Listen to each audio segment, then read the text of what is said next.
Bismillahirrahmanirrahim. Assalamualaikum warahmatullahi wabarakatuh.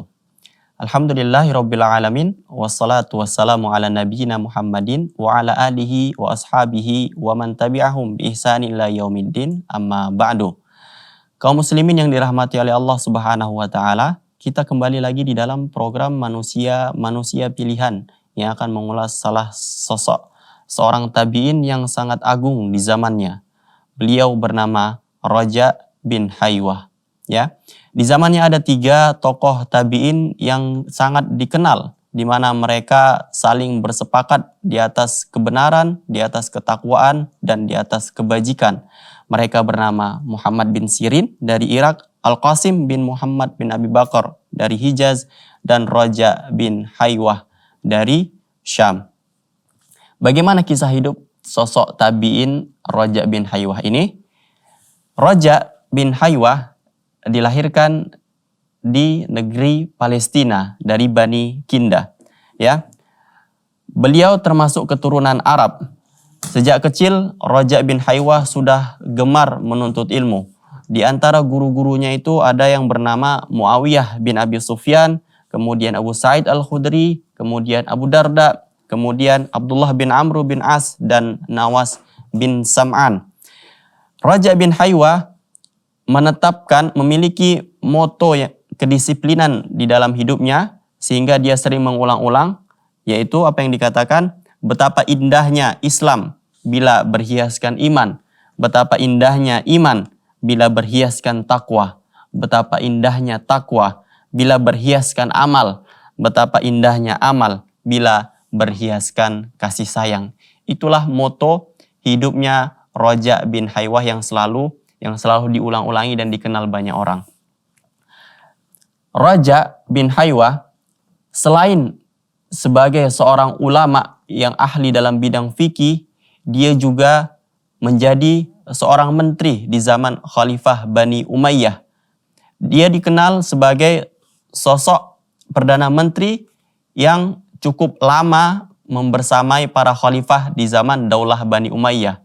Beliau mulai menjadi Perdana Menteri di zaman Khalifah Abdul Malik bin Marwan, kemudian Khalifah Yazid bin Abdul Malik, kemudian Khalifah Sulaiman bin Abdul Malik, dan kemudian Khalifah Umar bin Abdul Aziz. Akan tetapi, kisah yang paling berkesan yaitu ketika beliau bersama Khalifah Sulaiman bin Abdul Malik dan Umar bin Abdul Aziz. Dan pada kesempatan ini, sahabat keluarga muslim, kita akan mencoba mengulas betapa penting perannya Raja bin Haywah ketika beliau bersama Khalifah Sulaiman bin Abdul Aziz. Raja bin Haywah meskipun adalah seorang perdana menteri ataupun sekaligus penasihat khalifah, beliau tidak haus ataupun tamak terhadap dunia sebagaimana orang-orang yang berada di sekeliling kekuasaan. Mereka banyak yang tamak terhadap dunia, akan tapi tidak dengan Raja. Meskipun beliau lama menjabat sebagai seorang Perdana Menteri, dunia itu tidak akan menyilaukannya. Pernah Raja bin Haywah itu didatangi oleh seseorang yang dia tidak kenal siapa yang mendatanginya ketika beliau berjalan bersama salah seorang khalifah. Kemudian orang tersebut mengatakan, "Wahai Raja, bertakwalah kepada Allah Subhanahu wa taala. Engkau telah diuji melalui orang ini," sambil orang tersebut menunjuk khalifah. "Kedekatanmu dengannya bisa mendatangkan kebaikan yang banyak, namun bisa pula menimbulkan keburukan yang banyak.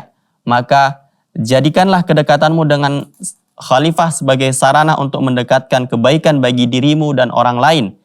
Ketahuilah wahai Raja, bila seseorang memiliki kedudukan di sisi penguasa, kemudian dia mengurus kebutuhan orang-orang lemah yang tak kuasa mengajukannya kepada penguasa, maka dia akan menjumpai Allah Subhanahu wa taala di hari kiamat nanti dengan kedua kaki yang mantap untuk dihisap." Artinya orang tersebut yang tidak dia kenali itu menasihati Raja bin Haywah. Kan tapi pada saat itu ketika beliau sedang menyimak nasihat dari orang tadi, Raja langsung dipanggil oleh khalifah. Akhirnya Raja pun datang kepada khalifah menghadap setelah menyelesaikan urusannya kepada khalifah. Lalu Raja berbalik untuk menemui orang yang menasihatinya tadi, akan tapi orang yang tadi itu sudah menghilang, tidak tahu kemana.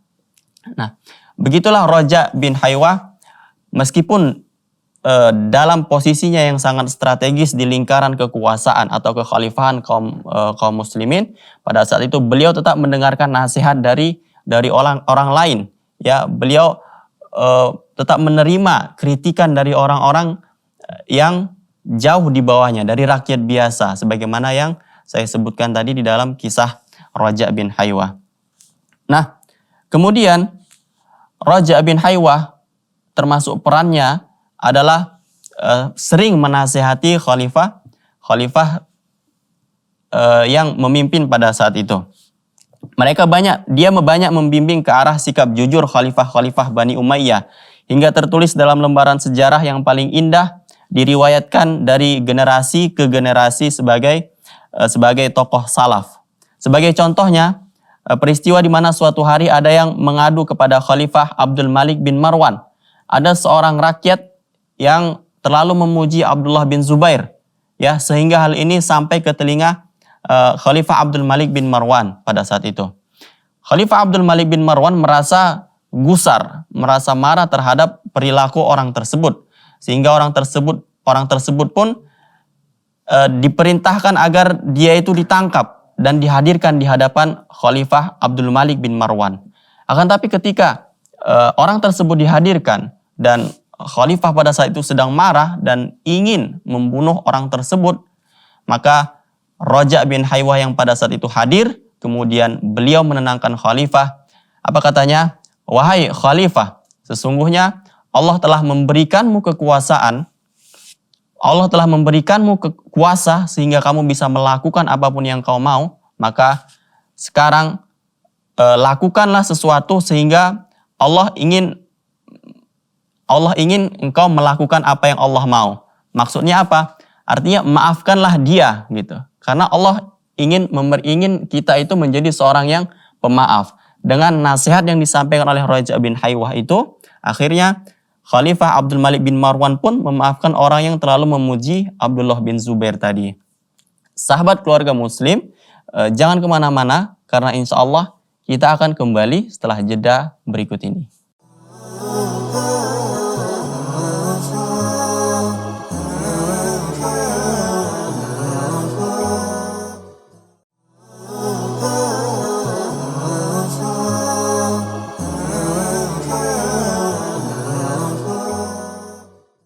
Kaum muslimin yang dirahmati oleh Allah Subhanahu wa taala, kita kembali lagi di dalam program manusia pilihan yang akan menceritakan sosok seorang tabi'in yang bernama Raja bin Haywah. Sebagaimana yang kita sudah singgung di awal tadi, bahwasanya Raja bin Haywah ini adalah seorang tabi'in yang mendapatkan tempat di hati khalifah Bani Umayyah. Ya, itu karena kecerdasan akalnya, kebagusan bahasanya, ketulusan niatnya, serta kebijaksanaannya dalam menyelesaikan suatu masalah. Di samping itu juga karena Raja bin Haywah ini adalah seorang yang zuhud terhadap kemewahan dunia yang ada di tangan para penguasa itu. Kedekatan hubungannya dengan khalifah Bani Umayyah merupakan perwujudan rahmat dan karunia Allah Subhanahu wa taala bagi mereka. Karena beliau, Raja bin Haywah ini, senantiasa mendorong mereka, para khalifah tersebut, kepada kebaikan dan menunjukkan jalannya, menjauhkan dari kejahatan dan menutup pintunya, kemudian menunjukkan indahnya kebenaran hingga mereka mau mengikuti dan menggambarkan betapa buruknya kebatilan hingga mereka mau menjauhi kebatilan tersebut. Kemudian beliau menunaikan nasihat bagi Allah, Rasulnya, para pemimpin kaum muslimin, dan seluruh kaum muslimin.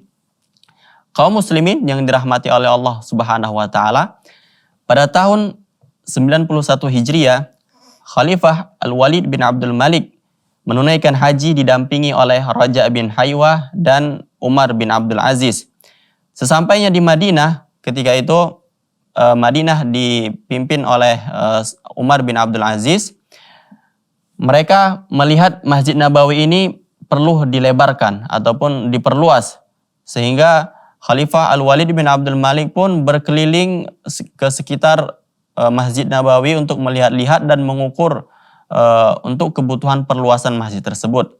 Akan tetapi alangkah terkejutnya Umar bin Abdul Aziz dan Raja bin Haywah ketika kaum muslimin disuruh keluar, kemudian ada satu orang yang tidak mau keluar. Di antaranya adalah dia itu adalah seorang ulama yang dikenal sebagai Sa'id bin Al-Musayyab, ya. Beliau adalah ulama pada zaman tabi'in dan termasuk senior ulama pada saat itu yang sudah cukup tua usianya.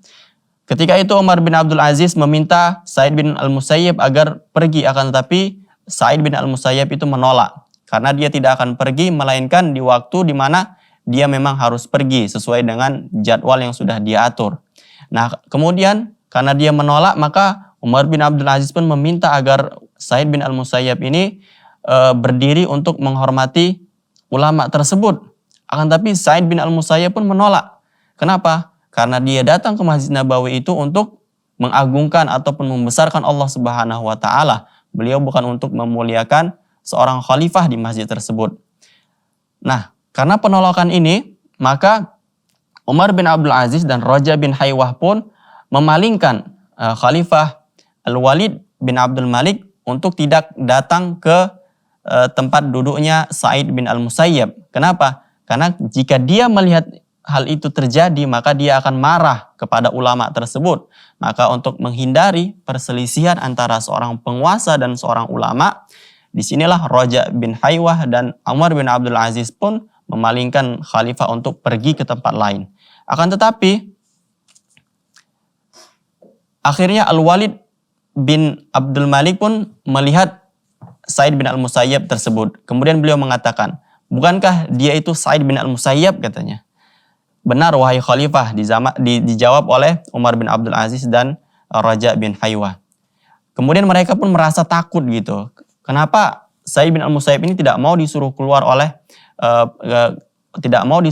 karena permintaan Al-Walid bin Abdul Malik. Akan tapi pada saat itu mereka berdua langsung memuji Sa'id bin Al-Musayyab.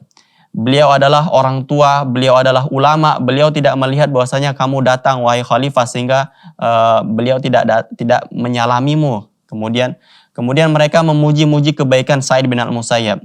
Sehingga pujian mereka itu membuat Khalifah Al-Walid bin Abdul Malik tadi itu tidak merasa bahwasanya dia disepelekan, dia diremehkan. Sehingga khalifah yang tadinya bertanya tentang Sa'id bin Al-Musayyib itu segera mengatakan, bukankah kita yang lebih baik untuk mendatangi seorang ulama tersebut? Kemudian mereka pun datang, kemudian mereka itu langsung kita katakan tidak terjadi perselisihan di antara mereka pada saat itu. Begitulah peran seorang perdana menteri ataupun seorang penasihat yang baik di sekeliling penguasa. Mereka selalu menimbulkan atau menyebabkan harmonisasi hubungan antara penguasa dan para ulama. Bukan malah sebaliknya yang sebagaimana banyak terjadi, mereka sengaja untuk menimbulkan pertentangan antara seorang penguasa dan seorang ulama. Sahabat keluarga muslim dan pendengar radio Arisalah, jangan kemana-mana karena insya Allah kita akan lanjutkan setelah jeda berikut ini.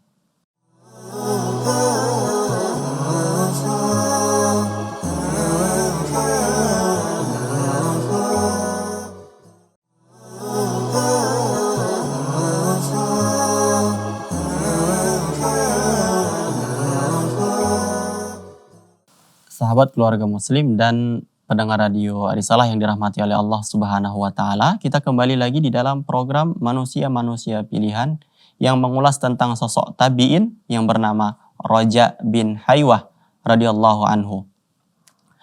Sebagaimana kita sudah sebutkan bahwasanya Raja ini adalah seorang penasehat sekaligus Perdana Menteri di zaman Khalifah Daulah Umayyah di 4 kekhalifahan pada saat itu. Yang pertama Khalifah Abdul Malik bin Marwan, kemudian Al-Walid bin Abdul Malik, kemudian Khalifah Sulaiman bin Abdul Malik, kemudian Khalifah Umar bin Abdul Aziz. Termasuk peran yang sangat monumental yang dicatat sejarah Islam itu adalah saat Khalifah Sulaiman bin Abdul Malik ingin menunjuk siapakah pengganti setelahnya. Ya, pada saat itu Khalifah Sulaiman bin Abdul Malik jatuh sakit sehingga beliau merasa bahwasanya dia akan wafat. Dia merasa bahwasanya usianya tidak akan panjang sehingga beliau menulis surat wasiat. Pada saat itu Raja' bin Haywah pun mengetahui apa yang dilakukan oleh Khalifah Sulaiman bin Abdul Malik. Kemudian Raja' bin Haywah mendapati Khalifah Sulaiman bin Abdul Malik pun sedang menulis, lalu bertanya kepada Khalifah Sulaiman bin Abdul Malik, "Apa yang kamu kerjakan, wahai Khalifah?" Ya. Kemudian Khalifah menceritakan apa yang dia tulis, kemudian meminta pendapat tentang seseorang siapakah yang layak menggantikannya.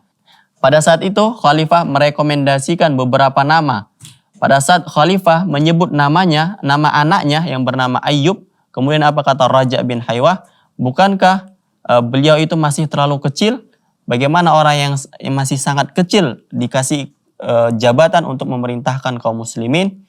Kemudian Raja' bin Haywah pun memberi nasihat kepada Khalifah Sulaiman bin Abdul Malik agar hendaknya dia meninggalkan seseorang yang menjadi penerusnya itu adalah orang-orang yang salih, yang berada di atas kebenaran.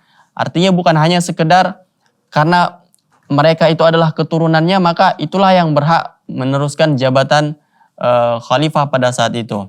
Akhirnya yang dimaksud oleh Raja' bin Haywah itu disebutkan oleh Khalifah Sulaiman bin Abdul Malik. Apa katanya? Bagaimana pendapatmu tentang sosok seorang Umar bin Abdul Aziz? Kata Khalifah Sulaiman bin Abdul Malik. Nah, pada saat mendengar itu Raja' bin Haywah pun setuju terhadap apa yang disampaikan oleh Khalifah Sulaiman bin Abdul Malik. Akhirnya karena ada keberadaan Raja' bin Haywah di sisi Khalifah Sulaiman bin Abdul Malik, terpilihlah sosok Khalifah Umar bin Abdul Aziz sebagai penerus dari Khalifah Sulaiman bin Abdul Malik. Kaum muslimin yang dirahmati oleh Allah Subhanahu wa taala, bayangkan kalau keberadaan Raja' bin Haywah ini di sisi Sulaiman bin Abdul Malik bukanlah seorang yang saleh, bukan seorang yang alim, maka apa yang dipilih oleh Sulaiman bin Abdul Malik itu tidak akan menjadi pertimbangan yang penting bagi dirinya. Artinya apa? Artinya Sulaiman bin Abdul Malik ketika memilih penggantinya itu bukan berlandaskan dengan kebenaran, artinya bukan berlandaskan dengan ilmu, akan tapi karena keberadaan Raja' bin Haywah tadi, terpilihlah khalifah yang kita kenal yang menegakkan keadilan seperti Umar bin Abdul Aziz, di mana peran Umar bin Abdul Aziz inilah yang menjadi seolah-olah menjadi pembeda di antara khalifah-khalifah lain yang memimpin Daulah Umayyah pada saat itu. Kaum muslimin yang dirahmati oleh Allah Subhanahu wa taala, inilah pentingnya jika seorang alim ataupun seorang faqih berada di sisi seorang penguasa. Maka janganlah di antara kita ketika melihat seorang alim berada di sisi seorang pemimpin ataupun penguasa, kita langsung mengejeknya sebagai seorang penjilat, sebagai orang ulama pemerintah ataupun ulama yang mabuk kekuasaan. Kenapa? Karena kita sangat perlu keberadaan seorang ulama di sisi penguasa sebagai orang yang menasihati mereka untuk mengambil kebijakan, orang yang menasihati mereka untuk beramar ma'ruf dan nahi mungkar. Bayangkan saja jika seorang ulama tidak ada di sisi seorang penguasa, siapakah yang akan menasihati mereka? Apakah yang akan menasihati mereka adalah manusia yang berhati setan atau siapa? Maka hendaklah kita berhusnuzon, berbaik sangka kepada ulama-ulama yang berada di sisi penguasa, senantiasa mendukung dan mendoakan mereka, dan kita harapkan kelak akan muncul Raja' bin Haywah yang lain yang ada di sisi penguasa yang selalu memberikan masukan, menasihati penguasa kita dalam hal kebaikan dan menasihati penguasa kita untuk mencegah kemungkaran. Kaum muslimin yang dirahmati oleh Allah Subhanahu wa taala, inilah kisah singkat yang kita sampaikan tentang sosok seorang Raja' bin Haywah, di mana beliau adalah seorang alim, seorang ulama dan ahli fikih yang sekaligus menjadi Perdana Menteri, di mana perannya itu sangat menentukan dan sangat-sangat penting bagi kekhalifahan Daulah Bani Umayyah, sehingga penunjukan Khalifah Umar bin Abdul Aziz itu tidak lepas dari peran seorang tabi'in yang bernama Raja' bin Haywah. Demikian, semoga kisah Raja' bin Haywah ini bisa bermanfaat bagi kita untuk kita teladani. Segala kesalahan dan kekurangan saya mohon maaf. Subhanakallahumma bihamdika asyhadu alla ilaha illa anta astaghfiruka wa atubu ilaik. Wassalamualaikum warahmatullahi wabarakatuh.